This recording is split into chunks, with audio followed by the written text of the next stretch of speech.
नमस्कार किसान साथियों, स्वागत है आपका अपने YouTube चैनल आओ करें आधुनिक खेती में। तो किसान भाइयों, आज की वीडियो में हम जानने वाले हैं कि आपको धान में पहला स्प्रे कब करना है और किस समस्या से संबंधित आपको किस दवाई का प्रयोग करना है उसके बारे में। तो जैसा कि आप यह धान देख रहे हैं, यह 50 से 60 दिन के आसपास हो गई है। तो किसान भाइयों, यदि आपकी फसल भी 50 से 60 दिन के आसपास हो गई है, इस समय पर जो समस्याएं आती हैं उनमें सबसे पहला नाम आता है पत्ता लपेटा किल्ली का। पत्ता लपेटा किल्ली, तना छेदक और जो पत्तियों को खाने वाले कीट होते हैं, पत्तियों को खाने वाली जो इल्लियां होती हैं, वह हमारी फसल को बहुत ज़्यादा मात्रा में नुकसान पहुंचाती हैं। पत्ता लपेटा किल्ली भी हमारी फसल को बहुत ज़्यादा नुकसान पहुंचाती है, हमारे पत्तों को सुखा देती है और उन्हीं में अंदर रहती है।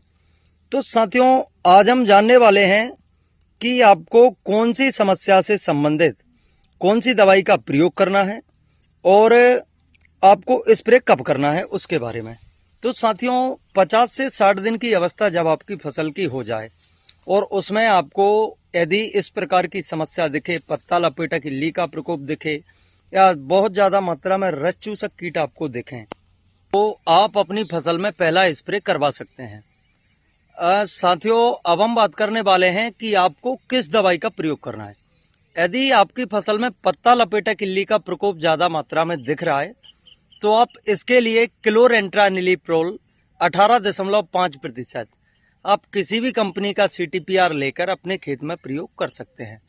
और साथियों, यदि रस चूसक कीटों की मात्रा ज़्यादा दिख रही है तो इसके लिए आप बायर कंपनी की सोलोमन, जिसमें रहता है बीटा साइफ्लुथ्रिन 8.49% और एमिडा क्लोरोप्रिड 19.81%, जो आपके सभी प्रकार के रस चूसक कीटों पर काम करती है। इससे आपकी जो धान की पत्तियां सूख रही हैं या जो धान की पत्तियां अस्वस्थ हैं, वह बिल्कुल पूरी तरह से स्वस्थ हो जाएंगी।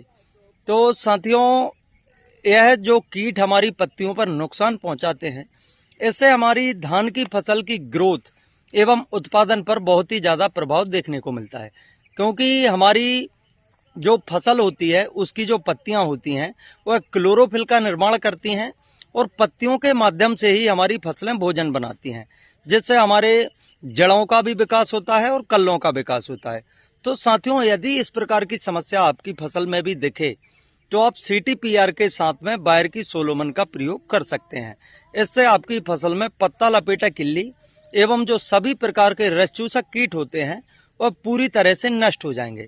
और साथियों, अब बात आती है कि यदि आपकी फसल में इस अवस्था पर किसी पोषक तत्व की कमी दिख रही है तो आप इसी अवस्था पर उस पोषक तत्व की पूर्ति भी करें, क्योंकि यदि आप जानना चाहते हैं कि किस पोषक तत्व की कमी को कैसे समझें, तो इसके लिए हमारे YouTube पर एक वीडियो अपलोड है जिसमें आप समझ सकते हैं। उसमें बताया गया है कि किस पोषक तत्व की कमी के क्या लक्षण हमारी फसल पर दिखाई देते हैं। तो आप इससे समझ जाएंगे कि हमारी फसल पर कौन से पोषक तत्व की कमी सबसे ज़्यादा है। तो साथियों, यदि आप इस अवस्था पर स्प्रे करते हैं तो आपको उस पोषक तत्व की पूर्ति भी सुनिश्चित करना है, जिससे आपकी फसल के उत्पादन पर बहुत ही ज़्यादा शानदार परिणाम देखने को मिलेंगे। और किसान भाइयों, आप जो स्प्रे करने वाले हैं इसके साथ आप शैम्पू का प्रयोग भी कर सकते हैं। जी हाँ, शैम्पू का प्रयोग भी हमारी धान की फसल में शैम्पू का उपयोग करने से कुछ फायदे हो सकते हैं, जैसे कि पत्तियों की सफाई और प्रकाश संश्लेषण में सुधार।